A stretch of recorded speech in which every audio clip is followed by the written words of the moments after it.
अगले दर्शक से बात करते हैं। फोन लाइन पर इस वक्त राजपाल ठाकुर हैं मध्य प्रदेश से। नमस्कार राजपाल जी, गुड इवनिंग। बताइए क्या सवाल है आपका। मैम मेरा सवाल ये है,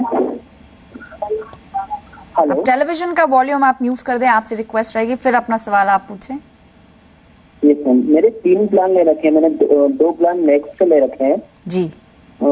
एक का 10,000 प्रीमियम है, एक का 5,000 है। ओके। जिसमें एक में इंश्योरेंस मुझे 2 लाख के आसपास है और एक में 6 लाख के आसपास है। ठीक है।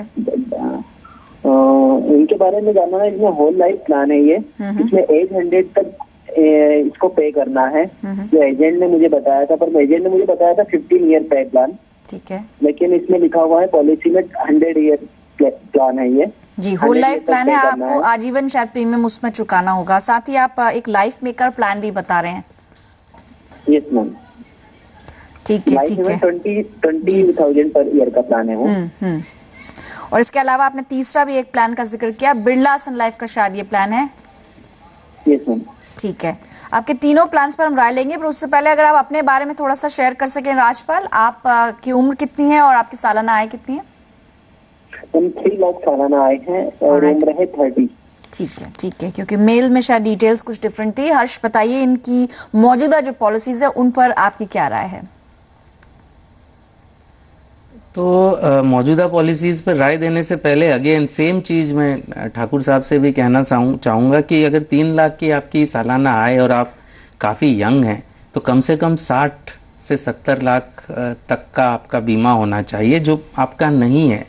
तो आपको जो चीज़ करनी है वो नहीं कर पा रहे हैं आप, क्योंकि आप सही इंश्योरेंस नहीं ले रहे हैं। तो सबसे पहले सही इंश्योरेंस लें। जैसे पहले कहा कि ऑनलाइन टर्म प्लान पहले लीजिए। जो इनकी पॉलिसीज़ हैं इसमें से 2 ट्रेडिशनल प्लान्स हैं। Max Life whole life participating plan है और एक Birla sun life vision plan है। कोई भी ट्रेडिशनल प्लान में 5 से 6% का रिटर्न ज़्यादा से ज़्यादा निकलता है। इंश्योरेंस कवर भी बहुत ही लो होता है।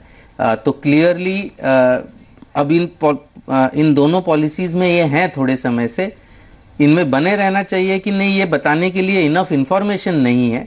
और सेम लॉजिक होगा, आज की सरेंडर वैल्यू क्या है, फ्यूचर में कितना प्रीमियम देना है, कितना आपको मैच्योरिटी वैल्यू मिलेगा, ये 3 चीज़ का आप कैलकुलेशन करके अगर उसकी इंटरेस्ट रेट 8% से ज़्यादा होती है तो आप करिए, वरना आप इनमें से निकल जाइए। और जो इनका एक यूलिप प्लान है, लाइफ मेकर प्लान, उसमें बहुत हाई पहले चार्जेस थे, ऑनगोइंग चार्जेस भी काफ़ी हाई हैं।